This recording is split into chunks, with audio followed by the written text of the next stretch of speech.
আসসালামু আলাইকুম। Universe academy coaching এর পক্ষ থেকে আপনাদের সবাইকে স্বাগতম। আমি আকাশ। আজকে তোমাদের যে টপিকস নিয়ে কথা বলবো সেটা হচ্ছে যে বাংলা দ্বিতীয় পত্র নবম দশম শ্রেণীর ধ্বনি এবং বর্ণ নিয়ে। তাহলে আসুন যে আমরা দেখি যে ধ্বনি এবং বর্ণ জিনিসটা কি। ওকে, তাহলে আমরা আজকের ক্লাসটা করলে আশা করি ওখান থেকে যে ঠিক আছে 1 থেকে 2টা এমসিকিউ আসবে, তোমরা অবশ্যই 100% কারেক্ট করতে পারবা। কিন্তু কথা হচ্ছে একটাই, কি করতে হবে? খাতা কলম নিয়ে বসতে হবে অথবা স্ক্রিনশটের গাড়ি নামিয়ে দিতে হবে, কারণ কি তুমি যাতে পরবর্তীতে খুব সহজে তোমার হাতের নাগালে পাও। আসো দেখো, প্রথম কথা হচ্ছে এখানে বলছে ধ্বনি। ধ্বনি আমরা চেনার জন্য বা বোঝার জন্য সহজ কথা মনে রাখবো কানের কাজ। কিসের কাজ ভাইয়া? কানের কাজ। এবং দেখো লেখা আছে বর্ণ। তাহলে বর্ণ চেনার জন্য বা বোঝার জন্য সহজেই মনে রাখবো কি ভাইয়া? যে চোখের কাজ। কিসের কাজ ভাইয়া? চোখের কাজ। এখন বলবেন যে ভাইয়া পড়াচ্ছেন ধ্বনি বর্ণ, কানের কাজ চোখের কাজ, আমরা কি কানের চোখের কাজ জানি না? ওকে, আমরা আসো একটু দেখি যে কিভাবে সেটা রিলেটেড। তোমরা দেখো, যখন আমরা বলি অ আ ক খ চ ট ত, তো দেখো তো আমি সবগুলো বলেছি না? এগুলো কি শুধু শোনাই গেছে না? তাহলে বলো এগুলো কি দেখা গেছে? না। তাহলে কি যেটা দেখা যাবে না, শুধু কান কাজ করবে, কান দিয়ে শোনা যাবে, তখন এই তার নাম হচ্ছে ধ্বনি। তার নাম কি? ধ্বনি। তাই মনে রাখার জন্য বলবো কানের কাজটাই কি ভাইয়া? ধ্বনি। এবার দেখো তো, যখন এইভাবে আমি লিখবো, দেখো তো ভাইয়া যে এটা কি কান দিয়ে শোনা যাচ্ছে? না। তার মানে এটাও শোনা যাচ্ছে না, এগুলো একটাও কান দিয়ে শোনা যাচ্ছে না। তার মানে কি শুধু কাজ কে করতেছে ভাইয়া? চোখ। অর্থাৎ যা দেখা যায় বা যা চোখের কাজ তার নাম হবে বর্ণ। তার নাম কি ভাইয়া? বর্ণ। তাহলে আমরা সহজেই বলতে পারি যে বাকযন্ত্রের সাহায্যে উচ্চারিত আওয়াজকেই ধ্বনি বলে। এখন বলুন বাকযন্ত্র কি? বাকযন্ত্র হচ্ছে ফুসফুস থেকে শুরু করে একবারে নাসি, এই যে নাক যে আছে, ঠিক আছে, নাসারন্ধ্র আছে, এই পর্যন্ত যত অঙ্গ জড়িত আছে একটা শব্দ উচ্চারণের ক্ষেত্রে বা একটা বর্ণ উচ্চারণের ক্ষেত্রে, সেটাই হচ্ছে মূলত বাকযন্ত্র। আপনাকে কিন্তু একটা জিনিস মনে রাখতে হবে, এই যে বানান দুটো দেখবেন, একটা হচ্ছে বাক যন্ত্র, দেখেন, আর একটা হচ্ছে বাক যন্ত্র। হিসাব বোঝেন? দেখেন এই বানানটাতে আছে কি ক, এই বানানটাতে আছে গ। মনে রাখবেন যখন এই বাক যন্ত্র বলবে সেখানে কিন্তু ফুসফুস জড়িত নাই। কি জড়িত নাই ভাইয়া? ফুসফুস জড়িত নাই। তার মানে কি এই কণ্ঠ, জিহ্বা, আলজিহ্বা, দন্ত, ওষ্ঠ, নাসিক্য, শুধু এইটুকু নিয়েই হচ্ছে বাকযন্ত্র। তার মানে কি যেখানে ফুসফুস থাকবে না সেটাই বাকযন্ত্র। আর বাকযন্ত্র কি ভাইয়া? যেখানে ফুসফুস থাকবে। কি থাকবে ভাইয়া? ফুসফুস থাকবে।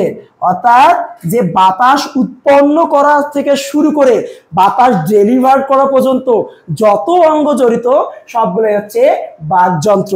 তার মানে দেখো, তাহলে বাকযন্ত্র কি বলবো? তাহলে আমরা বলবো যে যখন বাকযন্ত্রের সাহায্যে কোনো ধ্বনি আমরা উচ্চারণ করব বা কোনো আওয়াজ করব, তাহলে সেটাই হবে কিন্তু ধ্বনি। আর যখন সেই ধ্বনিটাকে আমরা লিখে প্রকাশ করব সেটাই হবে কি? বর্ণ। তাহলে আমরা সহজ ভাষায় বলতে পারি কি ধ্বনির লিখিত রূপকেই বর্ণ বলে। তাহলে কি বলতে পারি ভাইয়া? ধ্বনির লিখিত রূপকেই কি বলে ভাইয়া? বর্ণ বলে। তাহলে বাকযন্ত্রের সাহায্যে উচ্চারিত আওয়াজকে কি বলে? দেখো মনে রাখবা, আওয়াজ। তাহলে বাকযন্ত্রের সাহায্যে উচ্চারিত আওয়াজকেই ধ্বনি বলে, আর ধ্বনির লিখিত রূপকেই বর্ণ বলে। আশা করছি তোমরা যদি এটাও মনে রাখতে না পারো, শুধু যদি মনে রাখতো কানের কাজ আর চোখের কাজ, অর্থাৎ যা শোনা যাবে তা হবে ধ্বনি, আর যা দেখা যাবে তা হবে বর্ণ। তাহলে আশা করছি বর্ণ এবং ধ্বনি কি আপনারা এর মধ্যে পার্থক্য বুঝে গেছেন। তাহলে আমাদের কিন্তু প্রশ্ন কিন্তু অন্যভাবে আসবে, যে বর্গীয় ধ্বনি কয়টি। আমাদের প্রশ্ন আসবে যে নিচের কোনটি নাসিক্য বর্ণ বা নাসিক্য ধ্বনি। প্রশ্ন আসবে কোনটি ঘোষ ধ্বনি, কোনটি অঘোষ ধ্বনি। তাহলে আসো আমরা এই বিষয়টা একটু ক্লিয়ার হয়ে নেই যে এখান থেকে কি কি টাইপের কোশ্চেন হতে পারে। তো দেখো আমরা প্রথমে ব্যঞ্জন ধ্বনি নিয়েই কাজ করব। দেখো তো ব্যঞ্জন ধ্বনিগুলো এইভাবে সাজানো না, ক, খ, গ, ঘ, ও। তারপরে কি আছে বলতো? চ, ছ, জ, ঝ, ঞ। তারপরে কি বলতো? ট, ঠ, ড, ঢ, মূর্ধন্য। তারপরে কি আছে? ত, থ, দ, ধ, দন্ত ন। তারপর আছে প, ফ, ব, ভ, ম। আচ্ছা দেখো আমরা প্রথমে এই 25টা ধ্বনি নিয়ে কাজ করব, দেন আমরা অন্য ধ্বনি নিয়ে কাজ করব। ওকে, দেখো এটাকে যদি আমরা একটু বক্সের ভিতরে রাখার চেষ্টা করি তাহলে এরকম একটা বক্স দাঁড়ায়। ওকে, তাহলে এখানে কেন বক্সের ভিতরে রাখলাম তারও একটা রিজন আছে। তোমরা দেখো যে এই যে বক্সের ভিতরে যে রাখলাম, তাহলে এই যে এই কোণা থেকে এই কোণা, এই কোণ থেকে এই কোণ, তাহলে এটা অনেকটাই কি বর্গের মতো লাগতেছে না বলো তো? যেমনিতে তোমরা তো পারোই, এটা হচ্ছে বর্গের মতো লাগতেছে। তাই মনে রাখবা এই যে 25টা ধ্বনি বলেছি, এই 25টা ধ্বনিকে বলা হয়ে থাকে বর্গীয় ধ্বনি। কি ধ্বনি বলা হয়ে থাকে বলো তো? বর্গীয় ধ্বনি। আবার কোথাও কোথাও বলা আছে স্পর্শ ধ্বনি। কি ধ্বনি? স্পর্শ ধ্বনি। ওকে, তাহলে বর্গীয় ধ্বনি বা স্পর্শ ধ্বনি। স্পর্শ ধ্বনি কেন? কারণ এই যে ধ্বনিগুলো আছে মুখের বাকযন্ত্রের কোনো না কোনো অংশের সঙ্গে জিহ্বাটা যখন স্পর্শ করে তবেই এটা উচ্চারিত হয়। এই জন্য বর্গীয় ধ্বনির অপর নাম কি ভাইয়া? স্পর্শ ধ্বনি। আশা করি বুঝতে পারছো। এবার দেখো যে এই ধ্বনিগুলো কিভাবে উচ্চারিত হয়। তাহলে আমরা তো সহজেই পড়তে পারি যে ক, খ, গ, ঘ, উ, চ, ছ, জ, ঝ, ইয়, এবার সবাই পড়তে পারি। এখন কথা হচ্ছে ভাইয়া বর্গীয় ধ্বনি নিয়ে কিন্তু অনেক বিতর্কিত। অনেক বিতর্কিত কেন? কেননা কোনো কোনো জায়গায় বলা আছে বর্গীয় ধ্বনি 20টা, কিন্তু আমার এখানে হয়েছে কয়টা? 1 2 3 4 5, আর কি 5 5 25টা। কিন্তু এখন বর্গীয় ধ্বনি আমরা 25টা বলবো নাকি 20টা বলবো? আবার যখন অ্যাডভান্স লেভেলের কোনো বই দেখবা তখন দেখবা লেখা আছে বর্গীয় ধ্বনি 16টা। তাহলে আমরা কোনটা রাইট বলবো? আসলে বর্গীয় ধ্বনি 16, 20 নাকি 25? বা অপশনে যদি 3টাই থাকে আমরা কোনটাকে বেশি প্রাধান্য দেব? তাহলে আসো দেখো কোনটাকে প্রাধান্য দেব। তোমরা মনে রাখবে একটা জিনিস, যে যখন 17-18 সালের যে বাংলা দ্বিতীয় বইটা ছিল, নবম দশমের বাংলা দ্বিতীয় বই, সেই বই অনুসারে বর্গীয় ধ্বনি হচ্ছে 25টি। বর্গীয় ধ্বনি কয়টি? 25টি, অর্থাৎ ক থেকে শুরু হয়ে ম পর্যন্ত। এবার দেখো বর্তমান অর্থাৎ যেটা 19-20 সেশনের যে বইটা আছে বাংলা দ্বিতীয় নবম দশমের, সেখানে আছে 20টি। তাহলে বলছে ভাইয়া তাহলে বাদ দিলেন কাকে বা বাদ দিল কাকে? দেখো এই যে শেষের 5টা আছে এই 5টাকে তারা বাদ দিয়েছে। তারা বলছে এটা নাসিক্য ধ্বনি, এটা বর্গীয় ধ্বনিতে থাকবে না। ওকে, এটা গেল। এবং দেখো শুধু তাই নয়, বাংলা একাডেমি বলতেছে কি? বাংলা একাডেমি প্রমিত বাংলা ব্যাকরণে বলতেছে যে বর্গীয় ধ্বনি হচ্ছে ভাইয়া 16টি। কয়টি? 16টি। তাই বাংলা একাডেমি কেন এই কথা বলবো? বাংলা একাডেমি বলতেছে এই যে চ, ছ, জ, ঝ, এই যে 4টা ধ্বনি আছে, এই 4টা ধ্বনিকে বলা হয়ে থাকে ঘৃষ্ট ধ্বনি। কি ধ্বনি ভাইয়া? ঘৃষ্ট ধ্বনি। এখন বলবেন ভাইয়া ঘৃষ্ট ধ্বনি আবার কি?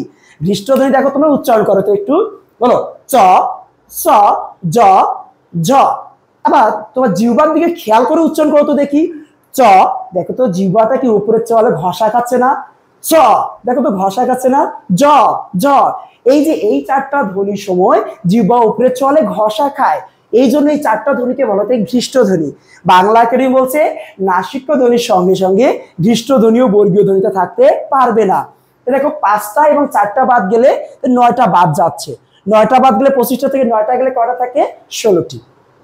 তাহলে এখন প্রশ্ন আছে ভাইয়া আমি তো নবম দশমে পড়ি, আমি তাহলে কয়টা দাগাবো? দেখো ভাইয়া তোমার বইয়ে দেওয়া আছে 20টি, তাই তুমি 20টি দাগাবা। আর যারা বিভিন্ন প্রতিযোগিতার পরীক্ষা দিচ্ছেন তারা মনে রাখবেন এই বাংলা একাডেমিটা আপনার জন্য মোস্ট ইম্পর্টেন্ট। কেন? বাংলা একাডেমি বাংলার সকল কল কবজা নারে। ওকে, তাহলে কি যদি 16টা অপশন থেকে আপনাকে অবশ্যই 16টা দাগাতে হবে। আর দেখেন তারপরে কলকাটি নাড়বেন আপনি নবম দশমের বই, এটাতে আমি 2 স্টার দিলাম। তাহলে কি যেখানে যদি অপশনে 16টা না থাকে আপনাকে 20টা দেখাতে হবে। এখন 16-20 একটিও নেই, তখন আপনাকে বাধ্য হয়ে অনেকটা 25টা দেখাতে হবে। তবে 3টাই রাইট অপশন, 3টা বই অনুযায়ী এবং 3টা সাল অনুযায়ী। তার মানে আপনি যদি চাকরি পরীক্ষা প্রার্থী হয়ে থাকেন তাহলে আপনি দেখাবেন 16টা, দেখবেন আছে কিনা। যদি 16টা না থাকে তখন আপনি 20টা খুঁজবেন, 20টা না থাকলে 25টা খুঁজবেন। অবশ্যই 3টার ভিতরে একটা থাকবে, আর 3টা থাকলে অবশ্যই 16টা দেখাবেন। আর আপনি যদি ঠিক আছে এসএসসি ক্যান্ডিডেট হয়ে থাকেন তাহলে আপনি অবশ্যই 20টা দেখাবেন, আর আপনার অপশনে অবশ্যই 20টা থাকবে, কারণ আপনার বইয়ে 20টা দেওয়া আছে। ওকে, তাহলে এবার আসি যে এখান থেকে আর কি কি কোশ্চেন আসতে পারে। প্রথম কথা হচ্ছে দেখো যে এখান থেকে প্রশ্ন আসতে পারে নিচের কোনটি অল্প প্রাণ এবং মহাপ্রাণ ধ্বনি। ঠিক আছে, অল্প প্রাণ মহাপ্রাণ কি ভাইয়া? যে আমাদের এইভাবে মুখস্থ করানো হয়। কিভাবে মুখস্থ করানো হয়? যে প্রথম যে লাইনটা থাকবে সেটা হচ্ছে অল্প প্রাণ। সেটা কি ভাইয়া? অল্প প্রাণ। আবার বলা হয় যে দ্বিতীয়তে যে লাইনটা থাকবে সেটা হচ্ছে মহাপ্রাণ। তারপরে আবার বলছে তৃতীয়তে যেটা থাকবে আবার অল্প, সেটা চতুর্থতে থাকবে সেটা হচ্ছে মহাপ্রাণ। আর সবার শেষে যেটা থাকবে সেটাকে তারা বলতেছে নাসিক্য ধ্বনি। কি ধ্বনি ভাইয়া? নাসিক্য। তাহলে আমরা যদি এভাবে পড়ে যাই আর পরীক্ষার চাপে যদি বাই চান্স বলে ফেলি প্রথমটা মহাপ্রাণ, তাই দ্বিতীয়টা কি হবে ভাইয়া? অল্প প্রাণ। তা তৃতীয়টা কি হচ্ছে? মহাপ্রাণ। তাহলে মহাবিপদ শুরু হয়ে গেছে তোমার জন্য। তোমার এই জায়গায় উচিত কি টেকনিক্যালি মনে রাখতে হবে। যেমন দেখো অল্প প্রাণ মহাপ্রাণটা কি, যে ধ্বনি উচ্চারণের সময় বাতাসের চাপ বেশি থাকে বা মুখ দিয়ে বাতাস বেশি বের হয় তার নাম হবে মহাপ্রাণ। আবার বলছি, বাতাসের চাপ বেশি থাকবে তার নাম মহাপ্রাণ। আর যে ধ্বনি উচ্চারণের সময় বাতাসের চাপ অল্প থাকবে, কম থাকবে, নেই বললেই চলে, সেটাই হবে অল্প প্রাণ।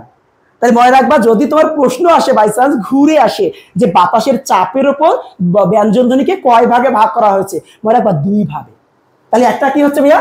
অল্প প্রাণ, আর একটা কি? মহাপ্রাণ। আশা করছি নতুন আর একটা প্রশ্ন তুমি পেয়ে গেলা। এবার তোকে আমরা মনে রাখবো কি করে? তোমরা সবাই হাতটা একটু সামনে নাও, দেখো উচ্চারণ করো ক খ। দেখো ক যখন উচ্চারণ করেছো বাতাসের চাপ নেই বললেই চলে, যখন বলছো খ দেখো অনেক জোরে বাতাস লাগতেছে, তার মানে কি বাতাসের চাপ বেশি কোথায়? খতে। তাই খ কি? মহাপ্রাণ। চাপ কম কোথায়? কতে। তাহলে ক কি? অল্প প্রাণ। তাহলে আবার উচ্চারণ করতে বলো গ, দেখো বাতাসের চাপ নেই বললেই চলে। আবার উচ্চারণ করো ঘ, দেখো অনেক বাতাস, তাহলে কি বাতাসের চাপ বেশি থাকলে কি বলবো ভাইয়া? মহাপ্রাণ। না থাকলে কি বলবো ভাইয়া? অল্প প্রাণ। এখন কথা হচ্ছে তুমি বলবো যে ভাইয়া যে আমার তো পরীক্ষা হলে উচ্চারণ করতে দিবে না, তখন আমি কিভাবে মনে রাখবো? তাহলে আসো তার জন্য একটা টেকনিক বলি। বলো তো ভাইয়া, আমাদের বর্ণমালা, বর্ণমালা তো একটি, সেটা হচ্ছে বাংলা বর্ণমালা, আর বর্ণ হচ্ছে 50টি। 50টি বর্ণ শুরু হয়েছে কি দিয়ে বলো তো ভাইয়া? অ দিয়ে না? অ আ ই, তাহলে কি স্বরধ্বনি দিয়ে শুরু। বলো তো এখন শুরু হয়েছে কি দিয়ে? অ দিয়ে। তাই মনে রাখবা এখানে শুরুর লাইনটাও শুরু হয়েছে কি দিয়ে? অ দিয়ে। তাই শুরুর লাইনটাও অল্প প্রাণ। তারপরটা কি ভাইয়া? মহাপ্রাণ। তারপরটা অটো হয়ে যাচ্ছে কি? অল্প প্রাণ। তারপরটা মহাপ্রাণ। এখন যদি দুইটার একটা টেকনিকও মনে না থাকে তখন কি করবা? দেখো তোমরা এখন অনেকেই ফেসবুক চালাও, মেসেঞ্জার চালাও, রাইট? সেখানে তোমরা বাংলিশ লেখো না, তোমরা এভাবে লেখো না। দেখো তো যে এই যে বাবু খাইছো, ওকে, তোমরা এভাবেই তো লেখো বাবু খাইছো, ওকে। তাহলে এইভাবে যাক, এটা না লেখো কিন্তু এভাবে তো লেখো। তাহলে কি তুমি যখন ক লিখতেছো ভাইয়া কি লিখতেছো বলো তো? কে লিখতেছো, রাইট? আর যখন তুমি খ লিখতেছো কি লিখতেছো ভাইয়া? K H. যখন তুমি গ লিখতেছো কি লিখতেছো? জি। ঘ লিখলে কি লিখতেছো ভাইয়া? G H. চ লিখলে কি লেখো? সি। ছ লিখলে সি এইচ। জ লিখলে জে লিখতেছো, ঝ লিখলে জে এইচ লিখতেছো। তুমি জাস্ট একটা জিনিস মনে রাখবা, বাংলিশ করার সময় দেখো এখানে এইচ চলে আসছে, অর্থাৎ যে ধ্বনিতে এইচ চলে আসবে, বাংলিশ করার সময় যে ধ্বনিগুলোতে এইচ চলে আসবে সেই ধ্বনিগুলোই হচ্ছে মহাপ্রাণ। আর যে ধ্বনিগুলোতে এইচ আসবে না সেই ধ্বনিগুলোই অল্প প্রাণ। আবার বলছি মনে রাখবা যে একটা বাংলা ধ্বনিকে ইংলিশে লিখবা, লেখার পর যদি তুমি এইচ ধ্বনিটা পাও তাহলে সেটা কি হবে ভাইয়া? মহাপ্রাণ। আর এইচ ধ্বনি না পেলে কি হবে ভাইয়া? অল্প প্রাণ। তাহলে আশা করছি টেকনিক পেলাম 3টা। মনে রাখবা আমাদের বর্ণমালা শুরু দিয়ে, তাই শুরু লাইনটা অল্প প্রাণ। দ্বিতীয় হচ্ছে বাতাসের চাপ বেশি মহাপ্রাণ, চাপ কম অল্প প্রাণ। তৃতীয়টা কি হচ্ছে? বাংলিশ লেখার সময় এইচ আসলে কি? মহাপ্রাণ, এইচ না আসলেই অল্প প্রাণ। এবং দেখো শেষেরটাকে তারা বলতেছে নাসিক্য। কেন নাসিক্য বলে? কেন এই ধ্বনিগুলো উচ্চারণের সময় নাক দিয়ে বেশি বাতাস বের হয় বা নাকের প্রভাবটা বেশি। তাই বিশ্বাস হচ্ছে না? দেখো তাহলে এটা কি বলি? ও ইয় ন ন ম। দেখো তো তুমি একবার নাকটা চেপে ধরো, চেপে ধরে বাকি ধ্বনিগুলো উচ্চারণ করো। দেখো ক চ ট ত প। দেখো তো কোনো পরিবর্তন এসেছে? না, কোনো পরিবর্তনই হয়নি। এবার দেখো ও ন ন ম, আর কি দেখো তো এবার ও ন ন ম। কি ভাইয়া উচ্চারণ হয়েছে? না। তাহলে কি পরিবর্তন হয়েছে না? তাই মনে রাখবা তাহলে কি নাকের প্রভাবটা ছিল, নাক যখন বন্ধ করেছে উচ্চারণ হচ্ছে না ভালো করে। তার মানে যে ধ্বনি উচ্চারণের সময় নাকের প্রভাব বেশি তার নাম কি ভাইয়া? নাসিক্য ধ্বনি।